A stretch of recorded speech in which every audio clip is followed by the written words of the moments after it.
तो आज का जो टॉपिक है वो है हेजिंग विथ ऑप्शन। ऑप्शन से हेजिंग कैसे करते हैं।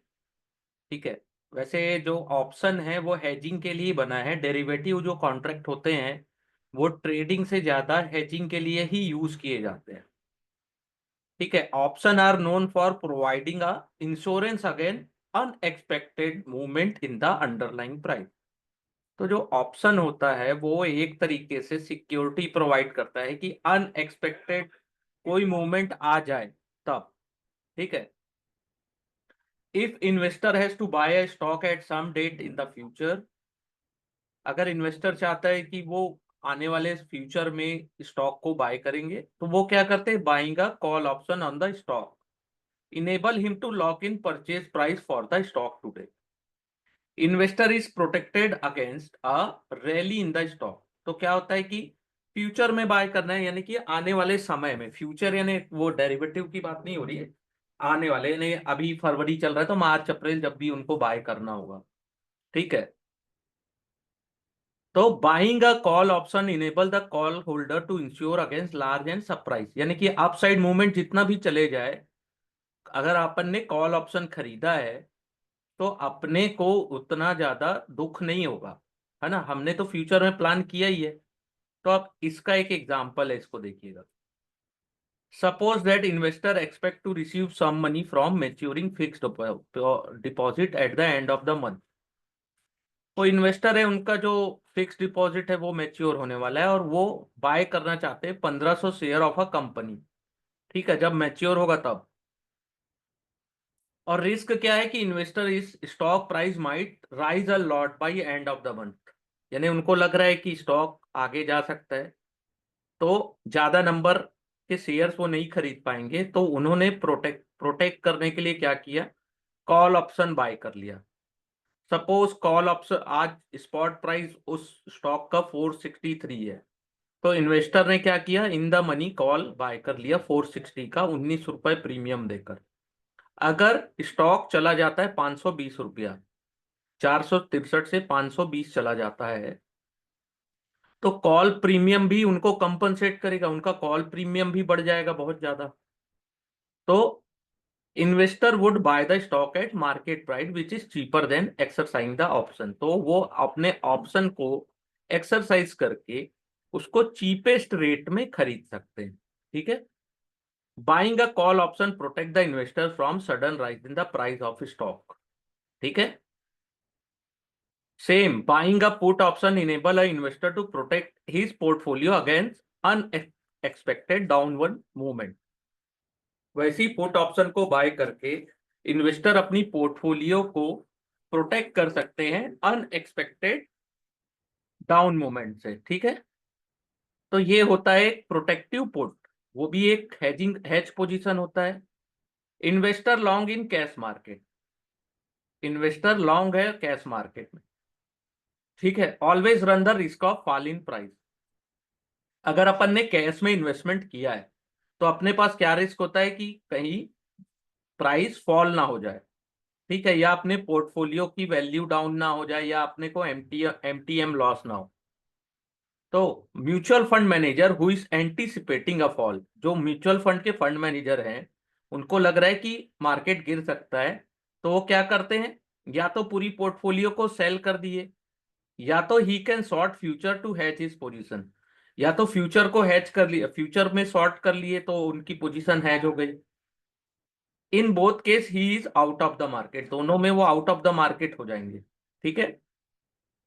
तो what can be done to remain in market, अगर उनको मार्केट में भी रहना है तो अपना लॉस कैसे रिड्यूस किया जाए, तो प्रोटेक्टिव पुट के द्वारा किया जाएगा। तो by buying put option the fund manager is effectively taking a bearish view on the market. If his view turn to be correct he will make a profit. ठीक है। मार्केट में उन्होंने bearish view ले लिया और put option को bye कर लिया, ही will make a profit on long put. ठीक है। समझ में आया यहां तक। प्रोटेक्टिव पुट यानी कि केवल अपन ने लॉन्ग पोजीशन बाय की, लॉन्ग पुट बाय किया। अब इसको एग्जांपल से समझिएगा। इन्वेस्टर बाय स्टॉक, उन्होंने 1600 में बाय किया है। Same time buy a put option with strike of 1600, with premium of 20, और मान लीजिए मार्केट 1530 से 1600 से 1530 चला जाता है, तो उनको लॉस कितना होगा कैश में? 70 रुपए का। लेकिन प्रॉफिट कितना होगा पुट में, लॉन्ग पुट में? 50 रुपए का। तो नेट लॉस जो है उनका वो 20 रुपए होगा, अगर वो अपनी पोजीशन बना ले मार्केट में। ठीक है, ये 70 का लॉस होना था, उसकी जगह उनको केवल 20 रुपए का लॉस हो रहा है। ठीक है, सेम वैसी मार्केट अगर ऊपर चला जाए, 1600 से 1660 चला जाए, तो उनको कैश में कितने का प्रॉफिट होगा? 60 रुपीज। लॉन्ग पुट में लॉस कितने का होगा? 20 रुपए। तो भी उनको टोटल जो प्रॉफिट होगा 40 रुपये का प्रॉफिट होगा। यहां तक समझ में आया? ये प्रोटेक्टिव पुट बोला जाता है इसको।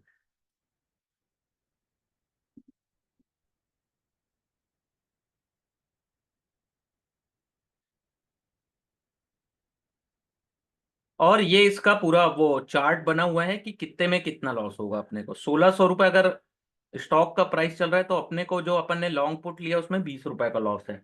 ठीक है, तो मैक्सिमम लॉस अपने को कितना होगा? 20 रुपया। और अपन ने अपनी पोजीशन हैच करके रखी है, और जितना भी मार्केट ऊपर जाते जाएगा उतना अपने को प्रॉफिट होगा, उसमें से 20 रुपए जो अपन ने पुट के प्रीमियम के लिए दिया है वो हमारा मैक्सिमम लॉस होगा। ये इसका चार्ट है, इसको समझ में आ रहा है आपको? अभय जी, आशु जी, नेहा जी, आपको समझ में आ रहा है? देखिए, इसको बेसिक है ये, इसको क्लियर करना बहुत जरूरी है। ठीक है, तो ये पुट क्या बोलते हैं उसको? Protective put. ठीक है, क्या समझ में नहीं आ रहा है बताइए? मैं आपको अनम्यूट कर रहा हूं।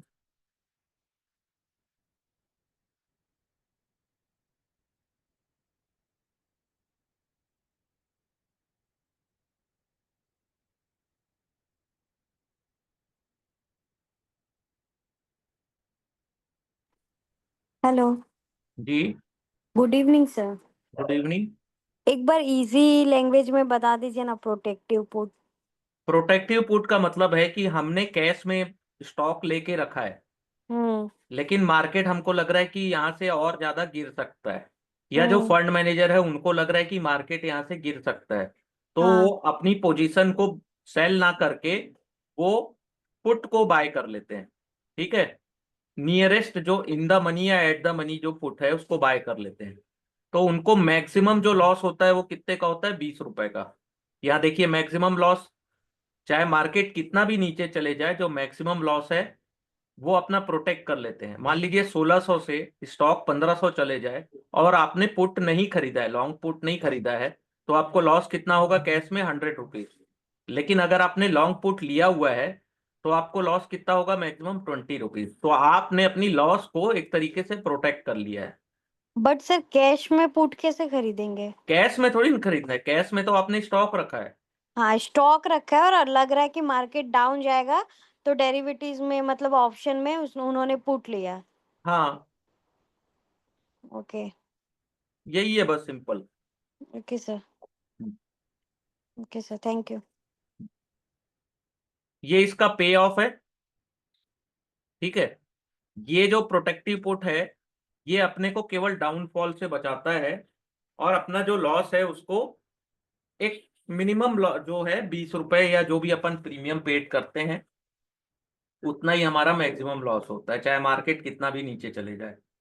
तो इससे अपना लॉस या मार्केट का जो रिस्क है या जो डर है हमारा वो खत्म हो जाता है, और अपने को कैश में स्टॉक नहीं बेचना पड़ता है। ठीक है, कैश मार्केट में हाँ ऐसा लग रहा है मार्केट गिरने वाला है, तो अपन अपनी पोजीशन को स्क्वायर ऑफ भी नहीं किए, और अपना लॉस को भी प्रोटेक्ट कर लिए।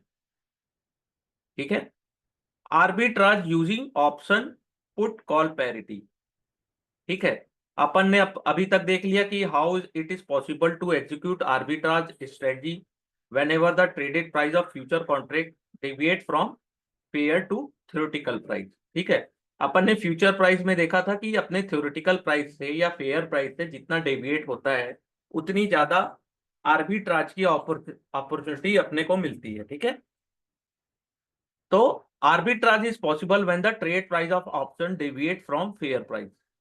तो ऑप्शन जो प्राइस है वो अपने फेयर प्राइस से जितना भी डेविएट होता है उसमें अपने को अपॉर्चुनिटी मिलती है कि अपन आर्बिट्राज करें। इनको बोलते हैं पुट कॉल पैरिटी। ठीक है, it is simply state relation between call and put with same strike price and time to maturity. तो ये रिलेशन क्या है, कॉल एंड पुट का, सेम स्ट्राइक प्राइस और सेम एक्सपायरी या मैच्योरिटी का। ये इसका फॉर्मूला है, इसको एक बार याद कर लीजिएगा, हो सकता है ये एग्जाम में कभी पूछ दो। ठीक है, इस फॉर्मूला में सी एंड पी क्या है, सी यानी कॉल, पी यानी पुट, एक्स क्या है स्ट्राइक प्राइस, एस जीरो क्या है स्पॉट प्राइस, और आर क्या है रेट ऑफ इंटरेस्ट, टी है टाइम टू एक्सपायरी। ठीक है, what this formula mean is that if we know the price of underlying stock or assets, also the price of call option of the assets, we can derive fair value। ठीक है, यहां से अपन fair value निकाल सकते हैं। और theoretical price दोनों same है ना, दोनों का मतलब वही है, फेयर और थ्योरेटिकल प्राइस का। ठीक है, जैसे यहाँ एग्जांपल दिया है, stock is trading at 1251, call option with strike price 1240 चल रहा है, एक्सपायरी आफ्टर 1 मंथ 47 रुपए 50 पैसा, और रेट ऑफ इंटरेस्ट 8% दिया है। ठीक है, तो यहाँ पे अपन 1 मंथ का फेयर प्राइस कैसे निकालेंगे, पुट कॉल पैरिटी से। ठीक है, यहाँ पे सबको अपन ऐड कर, जो भी अपन को फॉर्मूले में दिया गया है वैसा अपन पुट कर देंगे। तो अपनी जो वैल्यू आ जाएगी वो कितनी आ रही है, 1226 रुपया। ठीक है,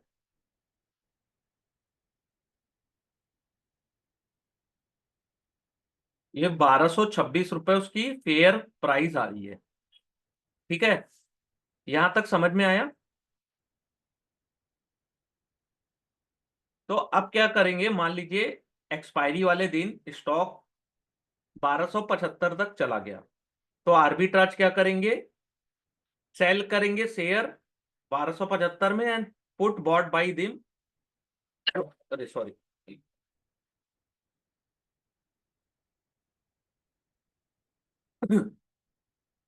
तो आर्बिट्राज ने क्या किया, बाय किया पुट को और स्टॉक को, दोनों को। तो पुट का प्राइस कितना है, 23 रुपए 15 पैसा। ठीक है, स्टॉक का प्राइस कितना चल रहा है, 1251। ठीक है, और साइमल्टेनियसली शॉर्ट कर देंगे कॉल ऑप्शन 47 रुपए 50 पैसे में। तो यहाँ पे इसका जो फेयर प्राइस है वो 1226 दिखा रहा है और यहाँ पे है 1234 रुपया। ठीक है, यहाँ पे 1226 आया और यहाँ पे 1234। तो जो अपना डिफरेंस अमाउंट होगा 1275 माइनस 35 माइनस 1234, तो ये जो 5 रुपए है ये आर्बिट्राज अपॉर्चुनिटी से अपने को मिल जाएगा। लेकिन ये आज के टाइम में इतने मौके नहीं देता मार्केट कि आप आर्बिट्राज भी कर पाए, वो भी एक्सपायरी में या ऑप्शन में, क्योंकि ऑप्शन ऑलरेडी इतना डिफिकल्ट एक पार्ट है ट्रेडिंग ट्रेडिंग का। ठीक है, एक होता है डेल्टा हेजिंग, ये इसको समझना सबसे इंपॉर्टेंट है, इसमें से क्वेश्चंस आएगा। डेल्टा हेजिंग, डेल्टा क्या होता है कोई बता सकता है अगर आप लोगों ने स्टडी किया है तो।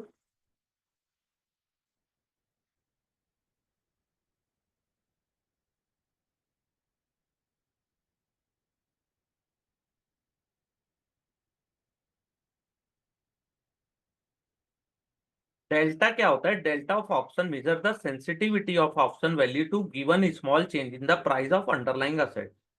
ठीक है, अगर डेल्टा कॉल ऑप्शन का 0.6 है, इसका मतलब अगर अंडरलाइंग स्टॉक 1 रुपए ऊपर जाता है तो जो ऑप्शन का प्राइस है वो 6.6 रुपीज ऑप्शन का प्राइस बढ़ेगा। ठीक है, option trader use the concept of delta two has their portfolio of option position. ठीक है, suppose that stock trading at 100 and trader take a short position in 10 at the money call option on the strike।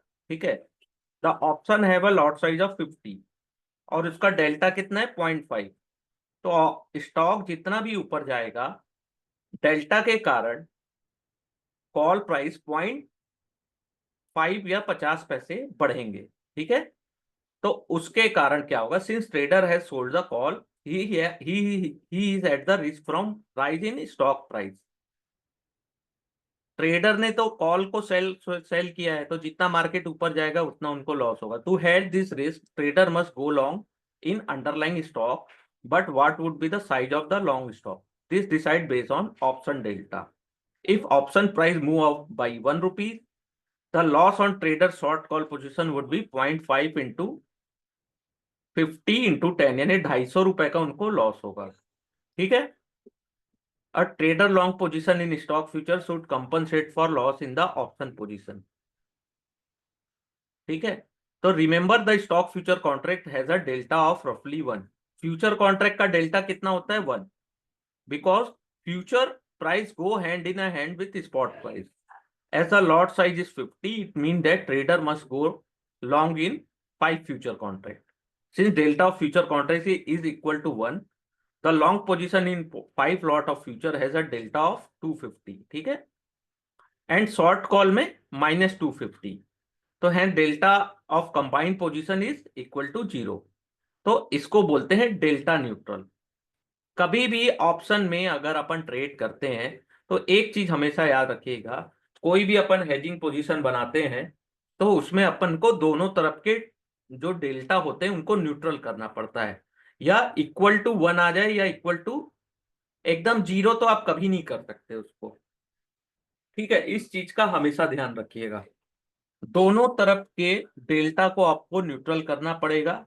अगर आपने neutral नहीं किया तो आपको loss बड़े हो सकते हैं, ठीक है। What it means that combined position of short 10 lot of call and 5 long future contract is not effective। जैसे अपन ने 5 लॉट फ्यूचर के बाय कर लिए तो 250 इधर हो गया, और 10 लॉट्स ऑफ कॉल जो अपन ने शॉर्ट किया था वहां पे अपने को 250 माइनस हो गया। तो इन दोनों को मिलाए तो कितना हो रहा है अपना, हमारा जो डेल्टा न्यूट्रल 0।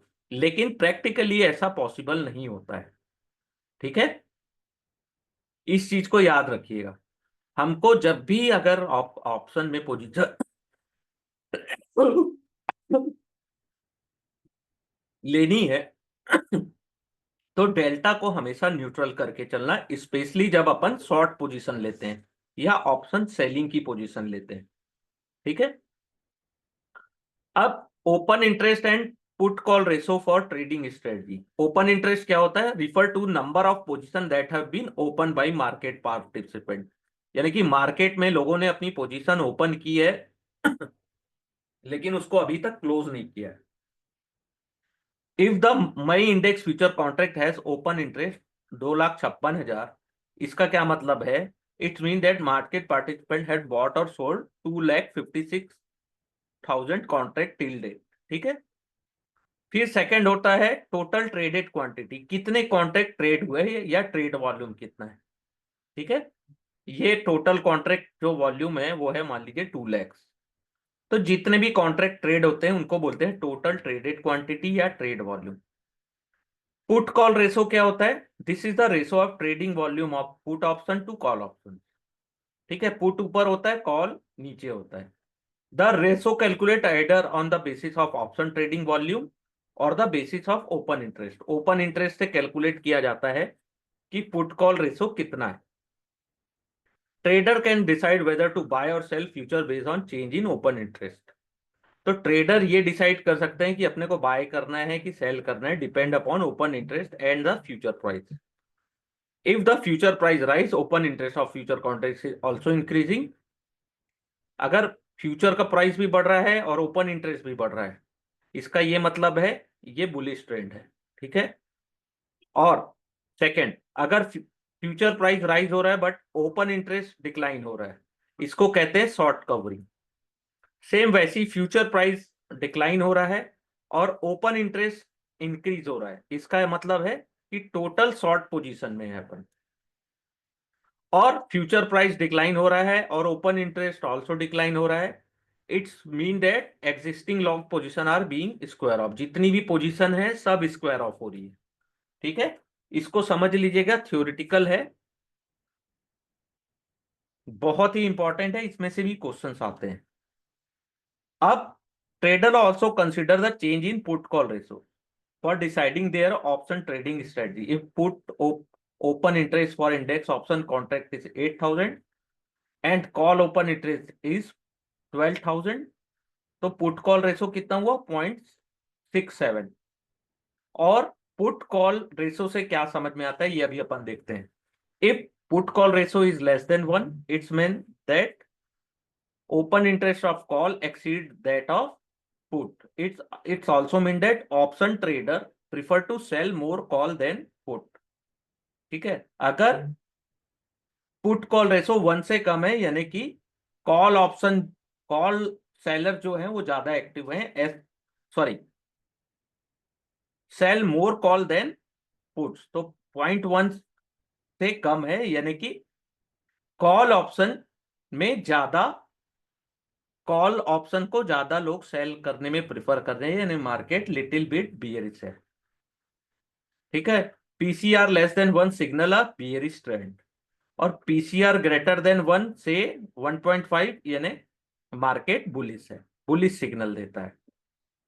यहां तक क्लियर हुआ आप लोगों को? मार्केट में अगर पुट कॉल रेशो 1 से कम है यानी कि मार्केट बियरिश सिग्नल में है, और पुट कॉल रेशो 1 से ज्यादा है यानी कि बुलिश सिग्नल में है।